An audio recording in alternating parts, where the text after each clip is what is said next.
I pay homage to the Buddha. I pay homage to the Dhamma. I pay homage to the Sangha.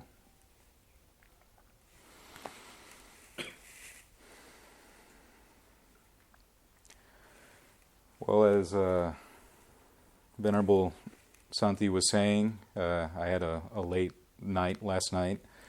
Not really partying it up. I wasn't hitting the streets or anything. I was being a good Buddhist and celebrating Vesak, which is the Buddha's birthday.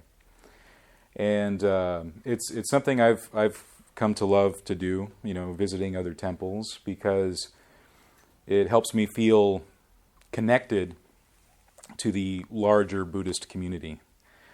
And for me that's important because for a long time I was just practicing by myself, and Buddhism was sort of an isolated aspect of my life that really didn't touch everything.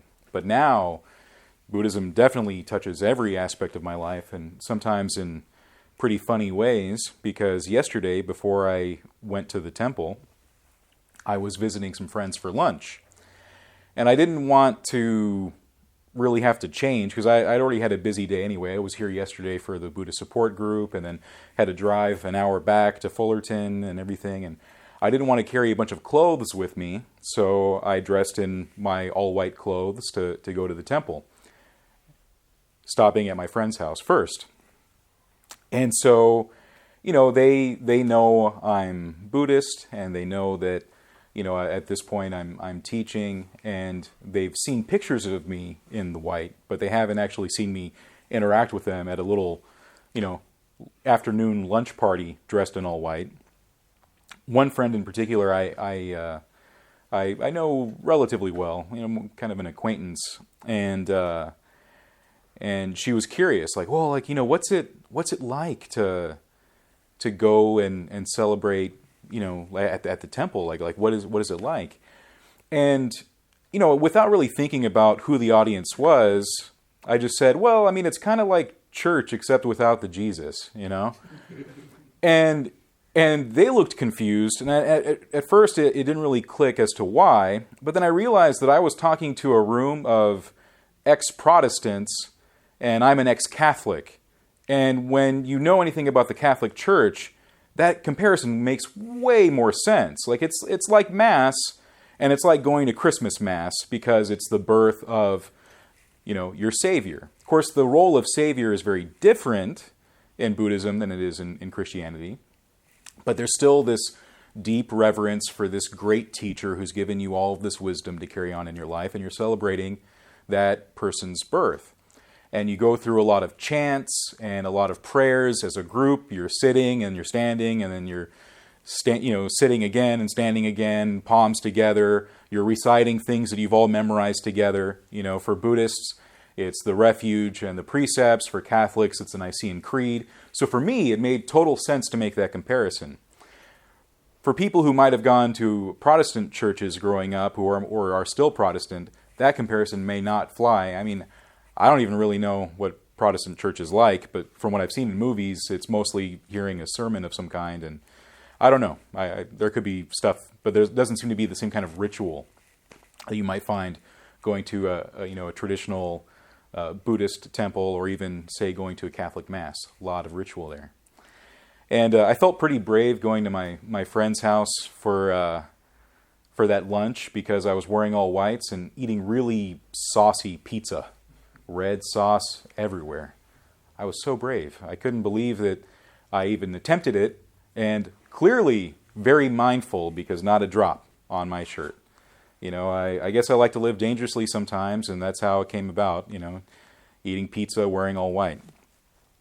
So my talk for today is not on Vesak, but I thought it was important enough to include it at the beginning, because for those of us who are Buddhist, consider ourselves Buddhist, I think it's important to be a part of the greater tradition, to really get involved and go to other temples and other communities and socialize and get to know each other. The world becomes a little smaller. You feel a little more included when you do those kind of things. But today I wanted to talk about the 6 sense bases. And I talked about this a little bit in my talk last month on reverence. And reverence is a word that we don't hear used in Buddhism, not anywhere I've found. Certainly, I don't think the Buddha ever used that term. No Pali term has been translated into reverence. It's just something that seems to work for me as maybe what we might call skillful means, which is something we hear much more in the Mahayana tradition than we hear in the Theravada tradition. And so for me, the skillful means in regard to reverence is that we have all of these moments of time that we may not want to pay attention to. We have three feeling tones of pleasant, unpleasant, and neutral. And the pleasant stuff we can really pay attention to a lot, but the unpleasant stuff we don't usually want to pay attention to. And the neutral stuff we sometimes don't even bother to have an opinion on because we're already ignoring it. But something like reverence, something like respect, allows us to maybe have a different relationship with neutral and unpleasant feelings. We can start paying more attention to them. And in Buddhism, we find out how important it is to pay attention to things like the senses, because part of the goal in Buddhism is the realization of wisdom. And wisdom happens through investigation. It happens through attention, mindfulness, concentration, all of the things that we find in the Eightfold Path and more. These are the things that we cultivate through really tapping into the awareness of the body and the mind. So much of the investigation is squarely in, what the Buddha would call this fathom-long body. And the reason why is because there's so much happening within. And when we turn within to investigate that, that's when we start seeing really important things like the three marks of existence. Unsatisfactoriness, impermanence, unsatisfactoriness, and non-self. We see that, but only when we're really looking and paying attention in the right way, in a skillful way. So to structure this talk on the six sense bases, I wanted to read one of the, or at least segments of one of the suttas in the Majjhima Nikaya. So this is the middle-length discourses. We find many, many more discourses on the six sense bases within the Samyutta Nikaya, but they're really broken up into little chunks, and they're spread out through this big, giant Samyutta. So I thought it would be better to read one of them from the Majjhima Nikaya because it's so concise. And this one is the Great Sixfold Base Sutta, or the Mahasalayatanika Sutta. So I know I butchered that because I'm speaking quickly. I seem to do best with the Pali when I speak really slowly, but that sometimes doesn't play over very well. It sounds like I'm trying too hard to say it the right way. So anyway, the sixfold base, as I talked about last time, really has 12 aspects. We have the internal aspect and the external aspect. The internal are the sense organs. So our eyes, our ears, our nose, our tongue, and our body. And of course the mind. And then we have the external sense bases, which are the things that come into contact with the organs. So sight, smell, taste, sound, touch, and thought, or mental objects. And we find in reading the Pali Canon that it is our job to investigate them because we learn so much about the marks of existence. We learn so much about the nature of greed, the nature of lust, the nature of craving. And that's exactly how we find the relationship between the senses, the sense organs, and the sense objects within the 12 links of causation, of dependent origination. We find that within these causal links, we find, of course, ignorance all the way through. In fact, when you see these 12 links listed, ignorance is the very first one at the top. And it might not be the best way to envision them as this structured ladder. More it's more clear to keep it as a circle, because since rebirth is something that we talk about in Buddhism, this is a cycle that keeps happening again and again. And we keep finding the same ignorance, the same greed, the same aversion all throughout. And in the part that we can investigate, we have the senses, the sense contact, the feeling that emerges from the contact, and from these feelings, craving can emerge, consciousness and craving. And these terms are used again and again and again. You know, we find consciousness not only listed in these causal links, but we find consciousness listed in the 5 aggregates: form, feeling, perception, volition, consciousness. And even other aspects, both, you know, positive, neutral, negative, we find them again and again and again, these different facets. Same thing with mindfulness, same thing with equanimity. These same terms show up again and again and again because there are so many ways to know them and understand them, various ways of relating to them.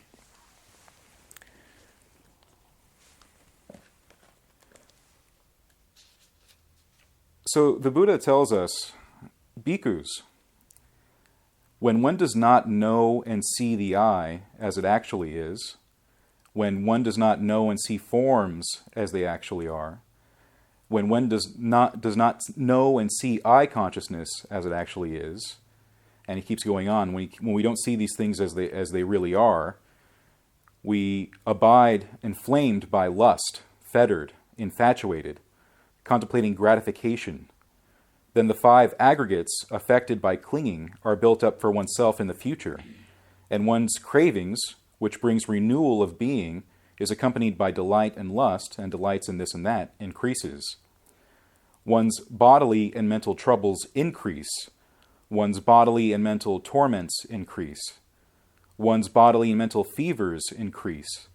And one experiences bodily and mental suffering. But then on the other end of that, we can begin investigating. We can understand the senses and how we perceive them, how we interact with them. We can pierce through and see that we've depended on the senses for our ultimate satisfaction, our ultimate happiness. That we've looked into the senses, we've looked into even the aggregates, because when the Buddha talks about the 6 sense bases, he also uses the exact same language in regard to the aggregates as things that we have thought of in terms of I, me, and mine. We've looked for identity in them. We've looked for gratification and satisfaction in them, when continually he's pointing us towards something that is not dependent on anything else, nibbana. And when we've done that, when we've seen things as they actually are, one abides uninflamed by lust, unfettered, uninfatuated, contemplating danger, that is the danger of the senses and lust and craving. Then the 5 aggregates affected by clinging are diminished for oneself in the future, and one's craving, which brings renewal of being, is accompanied by delight and lust, and delights in this or that, is abandoned. One's bodily and mental troubles are abandoned. One's bodily and mental torments are abandoned. One's bodily and mental fevers are abandoned, and one experiences bodily and mental pleasure. The view of a person such as this is right view. His intention is right intention. His effort is right effort. His mindfulness is right mindfulness. His concentration is right concentration. And so you continue on and you hear this and you realize he's talking about the Noble Eightfold Path. And he goes on to list many different qualities which are known as Bodhipakkhya Dhamma, these 37 qualities conducive to awakening. And these qualities are actually very repetitive. There are a lot of the same qualities. And it's understood that these are really facets. So when we start looking at the Noble Eightfold Path, we see things like mindfulness pop up. But then when we look at the 4 foundations of mindfulness, that's just more mindfulness. And we see that the four foundations of mindfulness are mindfulness of the body, of feelings, of mental states, and of mental qualities. We also find that there are four right kinds of striving that he lists. And the four right kinds of striving are striving to prevent unskillful states from arising, striving to abandon the already arisen unskillful states, striving to induce the arising of skillful states, and striving to sustain and increase the arisen skillful states. And then we have the four bases for spiritual power: will, energy, consciousness, and examination. The five faculties, which are faith, energy, mindfulness, concentration, wisdom. And then we have the five powers, which might sound familiar because they are also faith, energy, mindfulness, concentration, wisdom. And then the seven enlightenment factors, which are mindfulness, investigation, energy, joy, tranquility, concentration, equanimity. So alone, those are just a list of words, and repetitive ones at that. And so as students of the Dhamma, we have to ask ourselves why there is so much repetition to be found there. Part of that is because this comes from an oral tradition in which repetition makes for easy memorization. Something can be passed on again and again because we're using the same structure, we're using the same words. But also what we're looking at are multiple facets of an idea, multiple facets of a concept, multiple ways we can understand something, the truth, ultimately. And that's one of the reasons why I've been continuing to use the word intimacy in terms of our investigation. Because something like concentration that shows up again and again and again, we have to know intimately to really understand what that means. The word alone, especially when translated from Pali into English as concentration, is very opaque. It's hard to understand. But when we start understanding it as samadhi, when we start looking at this tranquility, collectedness, unification, all the multiple meanings, and then investigate that within our body and mind and see what needs to be unified, what needs to be tranquilized, it starts to make more sense. We see the connections there. The same thing with mindfulness, the same idea. And this unity of body and mind is also important too, I think, not just in the investigation aspect of sati or vipassana, when we're looking for insight, but also on the other side when we're looking at samatha or the jhanas, because unification needs to exist there. In the Anapanasati Sutta, one of the contemplations is to be sensitive to the whole body. Breathing in, sensitive to the whole body. Breathing out, sensitive to the whole body. And some commentators assume that for that to be the whole breath body, and some people assume that to be the entire body, this physical body. And there's a lot of back and forth. For me, over time, I've seen that really wear down because if you're really paying attention to the whole breath body, for me, that the whole body is breathing. If you really sit down with breath meditation, you find all of that there. The whole breath body just is the body breathing. And so for me, when I read that contemplation in the Anapanasati Sutta, I see that the goal, at least in that contemplation, is to be sensitive to this entire complex of body and mind. And why that sensitivity? Because we're meant to be in intimate contact with all of the sense doors.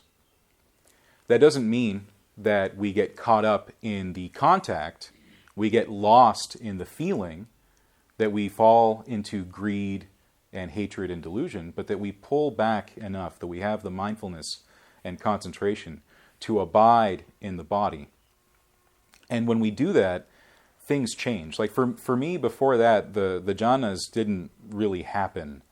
Not the way I've heard them described, not the way I've read about them.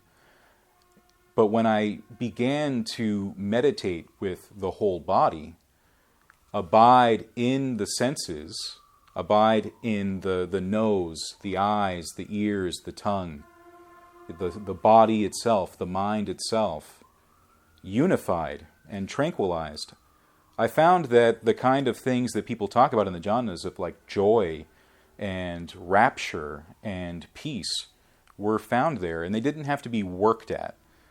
They just seemed to arise on their own. And I began to see how the path outlined in many of the suttas is not just a prescription, but a description. That if we begin the path and follow it in the right way, these things seem to unfold in an effortless kind of way. And so these senses become so important. They become the entirety of the path because we're getting to know ourselves. And the Buddha even tells us further that not only are we developing all of these qualities, but we see that these two things, serenity and insight, occur in him yoked evenly together. Serenity being samatha and insight being vipassana. So we see that we're developing those qualities of serenity and insight, the kind of things we find in the Eightfold Path as mindfulness and concentration yoked together. That's how I've approached meditation in my life. I see those two aspects being of one kind of meditation. Not everyone agrees with that view, but my own experience has shown that, to me in any case. He says further that he fully understands by direct knowledge those things that should be fully understood. He abandons by direct knowledge those things that should be abandoned. He develops by direct knowledge those that should be developed. And he says that those things that should be fully understood by direct knowledge are the 5 aggregates affected by clinging. That is, the material form aggregate affected by clinging, the feeling aggregate, the perception aggregate, the formations or volitions, and consciousness aggregate. These are the things that should be fully understood by direct knowledge, which is just to say this body and mind. And what things should be abandoned by direct knowledge? Ignorance and craving. These are the things that should be abandoned by direct knowledge. And what things should be developed by direct knowledge? Serenity and insight. These are the things that should be developed by direct knowledge. And what things should be realized by direct knowledge? True knowledge, which I would say is understanding and wisdom, and deliverance, the way to liberation. These are the things that should be realized by direct knowledge.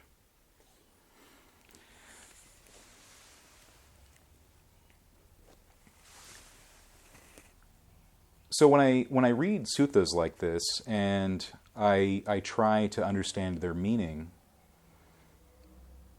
I always find that the Buddhist path is so multifaceted, that there are so many aspects to be seen, to be known in what is so simple and straightforward when we pull back. This Eightfold Path is really just the 4th Noble Truth. And we see how the Eightfold Path, when fully developed, has all of these qualities to it. These big lists that I went through are all the qualities that happened if we just follow the Noble Eightfold Path, the 4th Noble Truth, which is itself embodying and understanding the first 3 of the 4 Noble Truths. Understanding the nature of suffering and how it arises and how it ceases. For me, this is extremely beautiful because I don't find that kind of beautiful, chaotic simplicity in any other path I've been on, where there's about as much complexity as you want and about as much simplicity as you want, just depending on how you look at it. That the 6 sense bases are really in themselves another way of understanding the 5 aggregates. When we really think about it, the first aggregate is form, which is just to say it's the physical body, which would include the physical senses. And that means that the other aggregates are the aspects of the mental formations, the mental objects, feeling, perception, volition, consciousness. So no matter how we look at it, which angles we look at it, we're always trying to come into greater understanding of our bodies and minds, our own reality. And we see how this very subjective and individual journey can begin to connect us to something objective, something much larger than ourselves, the truth of things, the real nature of things. And when we get into these realizations within the context of meditation, I think we begin to even have a bit of a taste of what liberation might be like, what nibbana might be like. And, some people have said that meditating within the states of the jhanas, those absorptions, are just a small taste of the enlightened state. And I'm beginning to see that. I wouldn't say I do see it, I would say I'm beginning to. And I look forward to how that develops and matures. And I invite you all as well to investigate that for yourselves. Because that's another thing that we find within the Buddhist path, is that all of these are just words until they're applied, until they're seen. And the only way to make that happen is through our own efforts. That we all individually, even though we are collectively here, individually have to explore for ourselves. So I hope that's helpful. I think I would like to open it up now for questions, because there's a lot of information that could be unpacked, but because I have this big, broad picture, it might be best to see what you all found and would like to know more about. So I think I'll leave it there. Thank you.